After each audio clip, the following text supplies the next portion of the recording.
अगर आपके सामने कोई दारू पी रहा हो तो उसे डांटिए नहीं, बल्कि उसकी दारू पी जाइए।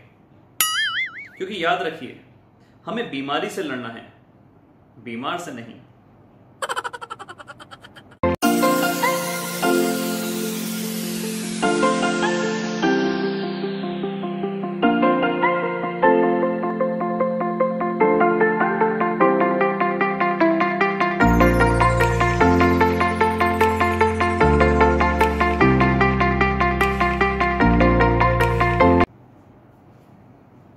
गुड मॉर्निंग इंडिया, कैसे हो बच्चों। Welcome back to your beautiful से channel with your handsome teacher, जिसका नाम है फिजिक्स बाय राहुल बंसल। करते हैं स्टार्ट आज का टॉपिक। आपको बताया था मैंने 2 क्लास का ये चैप्टर रह चुका है, तो आज की क्लास और नेक्स्ट क्लास चैप्टर आपका होने वाला है बिल्कुल खल्लास। आज का बच्चों टॉपिक है आपके पास use of potentiometer, use of potentiometer to compare the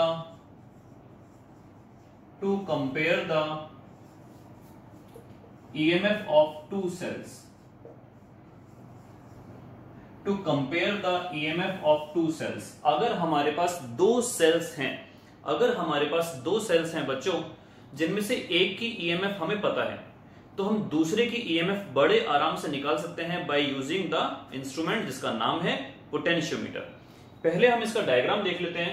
आपको याद होगा मैंने एक लंबा चौड़ा डायग्राम बनाया था लास्ट क्लास में, आप चाहो तो देख सकते हैं पिछली क्लास को। उसमें हमने 4 वायर्स का पोटेंशियोमीटर लिया था। मैंने आपको बोला भी था कि 10 वायर तक का पोटेंशियोमीटर होता है, लेकिन वो लंबा चौड़ा डायग्राम बनाने की बजाय हम उसका एक सिंप्लीफाइड फॉर्म बना देंगे। कैसे, देखते हैं।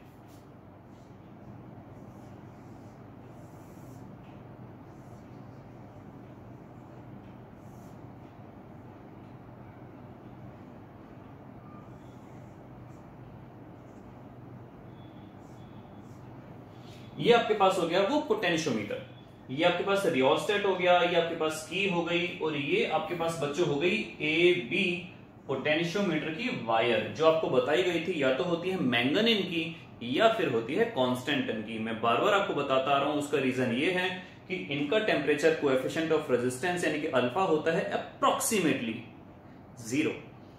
ये आपके पास हो गई ईएमएफ, इसको हम बोलते हैं सोर्स सेल या फिर हम बोलते हैं प्राइमरी सेल भी, सोर्स सेल या फिर हम बोलते हैं इसको प्राइमरी सेल भी आते हैं। अब हमारे को जो करना है 2 सेल्स और एक्स्ट्रा लगाने हैं।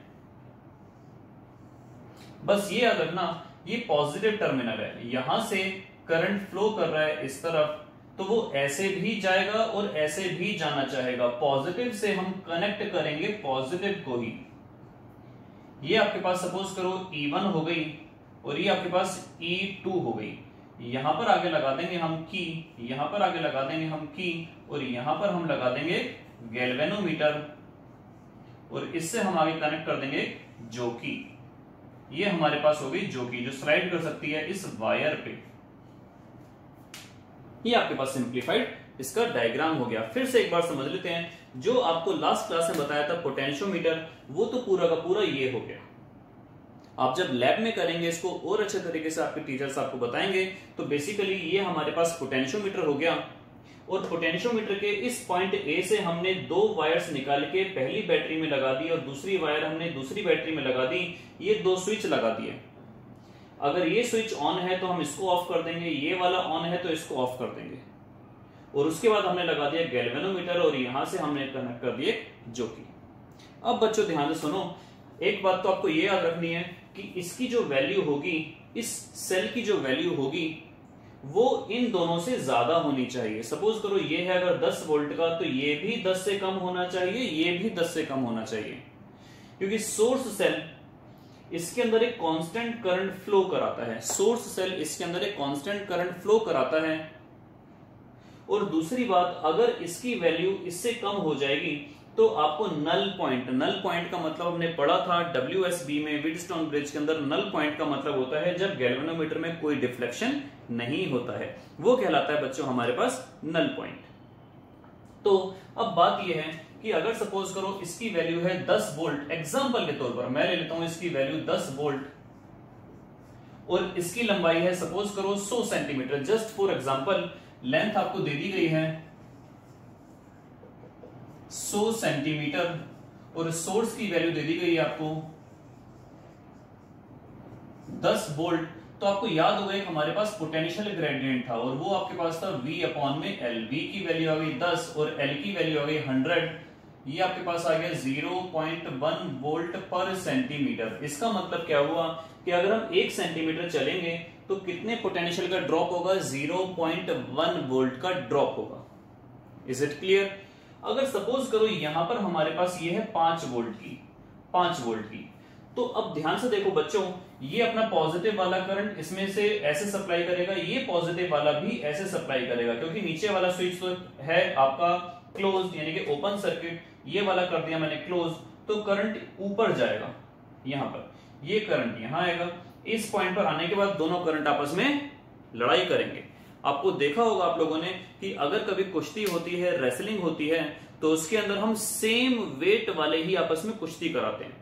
ऐसा कभी नहीं होता कि 80 किलो वाले को 35 किलो वाले से करा दी जाए, 80 किलो वाले को 75, 76, 77, 78, 79, 80, 81, 82 इस रेंज में कराते हैं, ताकि वो अप्रोक्सीमेटली बराबर की स्टेमिना और ताकत वाले लड़ पाए। ठीक है जी। अब बात हम यहां पर करते हैं कि ये 10 वोल्ट की बैटरी ने इसमें कांस्टेंट करंट फ्लो कराया पहले जब ये दोनों थे ऑफ। अब हुआ क्या, हमने इसको कर दिया ऑन, तो ये भी अपना करंट फ्लो कराएगा, तो यहां पर दोनों आपस में एक दूसरे से टकराएंगे, लड़ाइयां होंगी, जबरदस्त भयंकर लड़ाई होगी, जैसे कि राम और रावण में हुआ करती थी। तो बेसिकली हुआ क्या कि ये 5 वोल्ट का है, लेकिन ये पूरा का पूरा यहां से लेकर यहां तक कितने वोल्ट की है? 10 वोल्ट पोटेंशियल ड्रॉप हो रहा है। यहां से यहां तक अगर हम जाएंगे तो पोटेंशियल का ड्रॉप कितना होगा बच्चों? 10 वोल्ट। लेकिन आपको लेना है 5 वोल्ट पोटेंशियल ड्रॉप, तभी तो 5 वोल्ट वाला इस 5 वोल्ट वाले को कैंसिल कर पाएगा। अगर मुझे क्या काम करना है, मेरे पास अगर सपोज करो 2 मार्कर हैं, ये 2 चीजें हैं, इस डायरेक्शन में फोर्स लगा रही है 5 न्यूटन की, इस डायरेक्शन में फोर्स लगा रही है 6 न्यूटन की, तो क्या एक दूसरे को बैलेंस कर पाएंगे? जी नहीं। अगर ये लगा रही है 6 की और ये भी लगा रही है 6 की, तो डेफिनेटली एक दूसरे को वो बैलेंस कर पाएंगे। लेकिन अगर ये लगा रही है 5 की और ये लगा रही है 6 की, तो क्या काम करूंगा मैं? इस 6 का छोटा सा हिस्सा कट कर दूंगा, या इस पर जो फोर्स लगा रही है, जो सोर्स है, उस सोर्स की वैल्यू घटा दूंगा, ताकि ये भी अब कितनी लगा पाए? 5 की लगा पाए।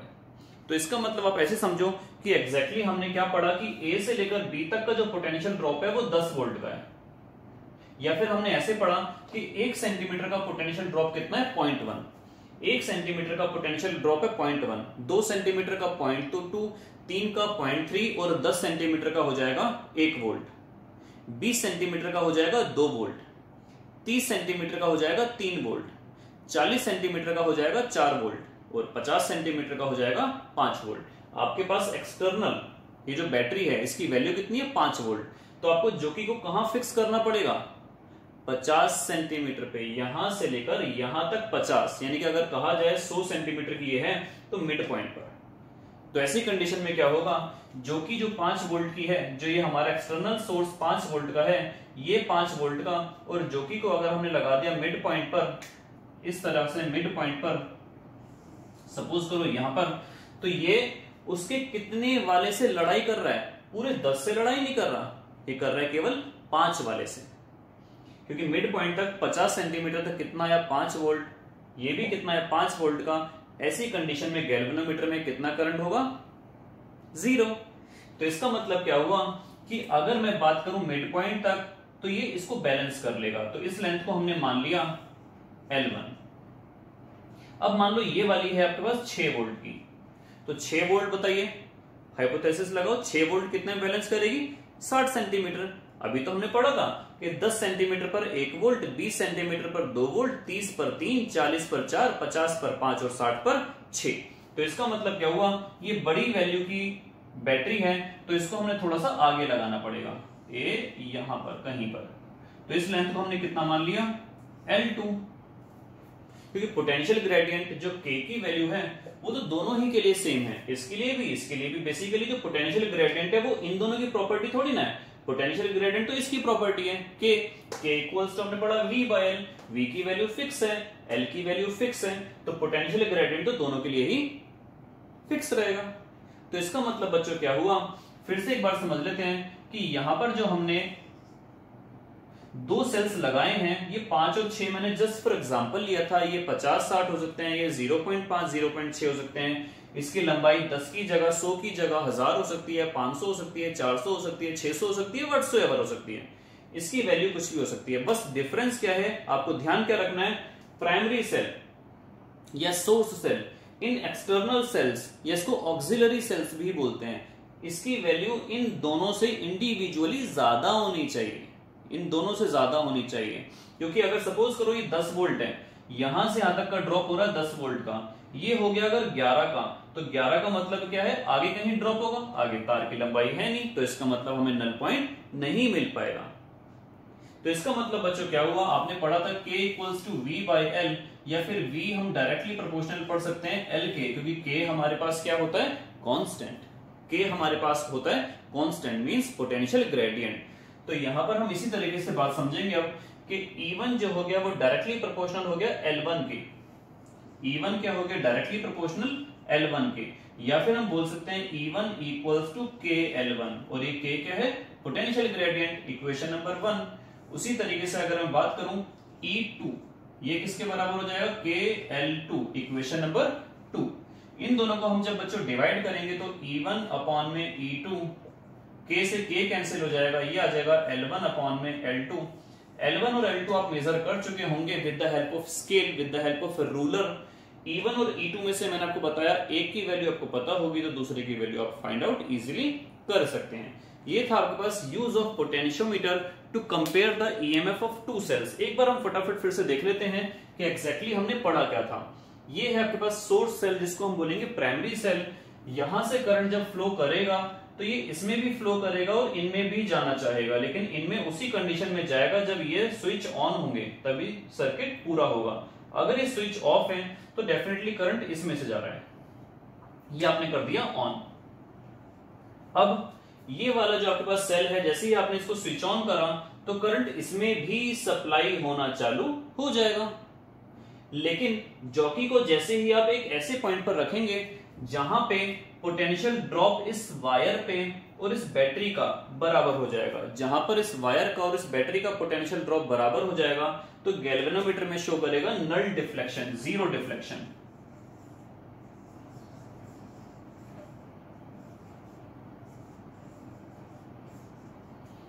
तो उस कंडीशन में हम बोलेंगे कि E1 जो है वो डायरेक्टली प्रोपोर्शनल है उस L1 के, यानी कि उस उतनी लंबाई में कितना पोटेंशियल ड्रॉप हो रहा है, इस बैटरी के बराबर। हमने इसको स्विच ऑफ करा, इसको स्विच ऑन कर दिया। ऐसी कंडीशन में क्या हुआ कि इतनी बैटरी जो है, जो भी इसकी वैल्यू है, इतनी लंबाई में इतना पोटेंशियल ड्रॉप हो रहा है इसके बराबर। तो E2 आ गया L2 के बराबर, L2 के डायरेक्टली प्रोपोर्शनल, E1 आ गया L1 के डायरेक्टली प्रोपोर्शनल। ये आपके सामने फॉर्मूला है। इसके ऊपर कुछ न्यूमेरिकल्स मैं आपको दे दूंगा पीडीएफ के अंदर, नीचे डिस्क्रिप्शन बॉक्स के अंदर, एज यूजुअल जैसे कि हम देते हैं। और कोशिश करेंगे संडे को कई सारे क्वेश्चंस हम डाउट्स क्लास रखें। आपके पास कोई भी डाउट क्वेश्चंस हो आप कमेंट बॉक्स में कर सकते हैं, जिनके पास मेरा व्हाट्सएप नंबर है आप उस पर क्वेश्चन मुझे सेंड कर सकते हैं। Till then good bye, best of luck, स्वस्थ रहिए, मस्त रहिए, बाय बाय।